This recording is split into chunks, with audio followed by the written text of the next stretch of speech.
Look at this. Look at this beauty. We are look who's at the top of the table. You know, I never imagined we gonna defeat that 5 points gap and then come up on top. Like it's crazy. Like, how did Liverpool got all those 5 points? And, you know, it's crazy. It's crazy. And they've been losing games left and right this past few games, and it's really beautiful to see. Some of the things that I was actually happy about when I was away from you guys from streaming and stuff. So we're gonna look more into it. First of all, we're gonna discuss the latest game. Let's talk about the West Ham versus Arsenal game. And we're gonna watch some 2 minutes of highlights and then we're gonna discuss. Of course, I'm sure you guys have seen the game, but there's no harm in watching the game. It was a pure dominant performance. Like it was 10 out of 10. All shortages, no problems. Maybe some people will say the only problem was that Odegaard had that knock on his knee and is out. Maybe for the season, who knows? You know, Arteta at the end of the day, he was like, doesn't look good. But the injury does not look good. So it's probably gonna be a long time. But you know what I think, guys? I don't rate Odegaard like that. You know, the past since the Newcastle game, maybe he had this new haircut, you know, and he kinda got better, you know, he was quicker in doing the passes, the hair flicks stopped, right? But I don't see that redemption like people talking about. I don't see it coming. I don't buy it. Honestly, I don't. And I know this like feels uh I promise a lot of bad person in this, but I don't want him around the team. Like, just I know he's injured. It's not good to say this, but just stay out of the game. Go heal slowly. Take your wages. Right? It's not like you're in some prison or anything. You're gonna be getting a salary anyway, right? So go and enjoy that, like Gabriel Jesus. And just don't ruin our performance because I feel like we don't need him anymore, man. We got Eze, we got Marino when we need him. Who else? Like our midfield is full, right? And maybe if Odegaard was like Kevin De Bruyne or something, we would feel better. I would personally feel better. But I honestly don't. I don't feel bad about it. I don't feel like we got that big of a miss. I honestly don't get it. People who are like, man, you're gonna miss Odegaard. I don't. I won't miss him.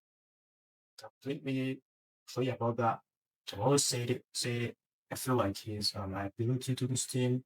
The other way, he the moment he went out of the team in this West Ham game, the moment he was taken out, no shade, but we got bet to get the two goal immediately came after he was taken off, right?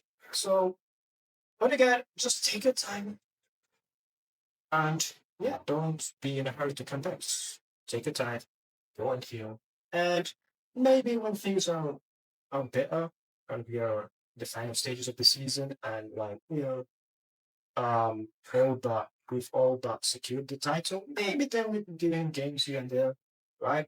But now, when it's like we're having this crucial games, I don't know what to do. Sorry about it, Downs. Anyway, let's get into the game. But I was like, I just saw that and I was like, how did they miss that? It gives like Rams starting from the goal was open. How did they miss that?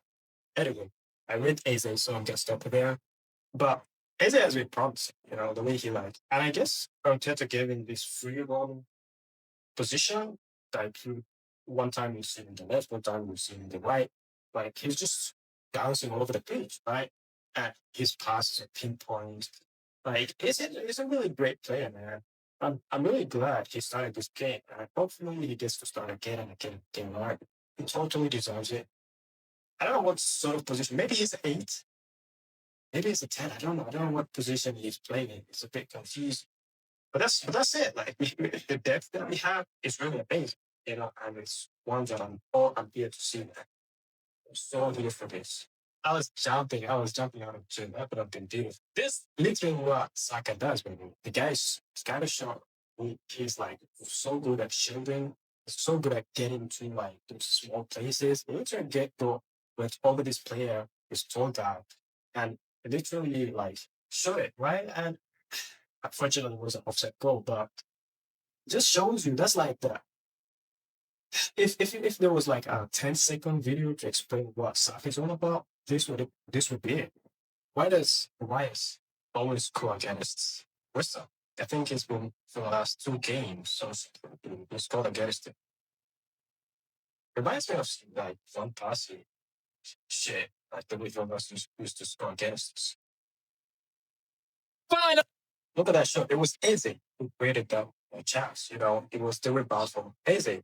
The guy is nice. And I feel like there's a new link coming up very soon. There used to be Odegaard and Saka, right? Now I feel like there's an Eze Saka link coming up. But you guys tell me what you think. But I feel it can a great shot from Kyle Fury, by the way.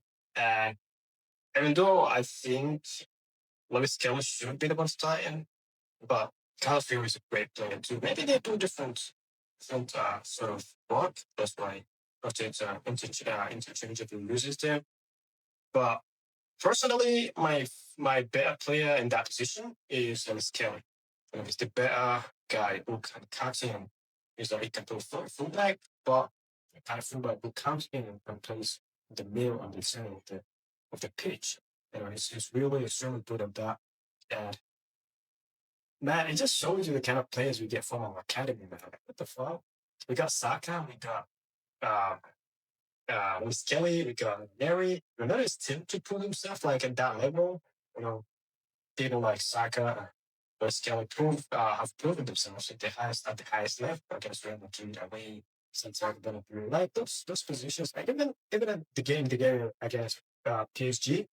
So I was talking about how Lewis Kelly, the likes of Lewis Kelly and Saka have proven themselves at the highest level in the games against like away in the series that everybody do. Like Lewis Kelly was throwing around with Real Madrid that Real Madrid team. Like the guy was all smiles and the confidence is crazy. The guy was as well, like 19, 20. It's crazy, how good it is. And it looks like he got like some like 15 year experience of something play that position. And that's not even his position. Fullback position is not his main position. Lewis Kelly is naturally, from what I is midfielder, from what I know. He's a midfielder, right? I'm not sure which exactly. Is it a center midfielder or defensive midfielder? I'm not sure. But he's a midfielder from what I've had. So for him to be that good at defensive work is so interesting, like it's so promising, right? So Noah is yet to prove himself at that level. It's always kind of like when things are good, it puts it on like when they have a 3 year lead or something, and then comes in and we get some other one, something like that. But when things like when we're in those existential games, he's not there. And it's not his fault. He's not given the chance, right? Hopefully he gets to prove himself at the highest level. And I see the potential, but I'm not sure the guy can play winger. Maybe Arteta should change his position to something else to bring out the best out of him. But let's talk about Jurgen. The guy is God, just like he's so complete. He's fast. He's good at dribbling. He's strong. He knows how to cross. He knows how to shoot. Like you got the perfect defender, bro. Oh my god. And he's originally a center defender. He's been playing on the fullback position probably for the first time, and he's this good. Think right now he's probably the best right back, not in the league, in Europe. Now you can count on me for that, but I don't see anyone who's better in this position, right back position than June T. The guy was phenomenal against Real Madrid that season, the Champions League, even against PSG, right? This season, it just shows you like what we're missing. We had this almost whole season that it was injured, like immediately from the time we bought him. But since he came, he's been irreplaceable. I don't like Ben White has been out of the game for like how many games, right? I even forgot like Ben White existed, man. Poor guy, man. He's probably not gonna get that position again. Maybe he's gonna get some games in the League Cup or something. Going into West Junior. Well, Junior is a fucking like this guy is a unit, man. Oh my god, like what a steal. Truly unstoppable, man. That game was like complete dominance, man. Like there was no chance. There was no chance most of like come back to the game or something. I was kind of afraid, before the game because this motherfuckers like for some reason they unlocked, those teams, White and Southampton, Bournemouth lately. This motherfuckers like have a bad game and they didn't come to our Emirates and they would just get like this alley goals or something like that. Just it was it used to be so annoying. I thought they're gonna do like some touching the bus and then we use some stuff. We get the commentator screaming, "Boy!" Then get our hearts brain broken. But fortunately, we got like the win, right?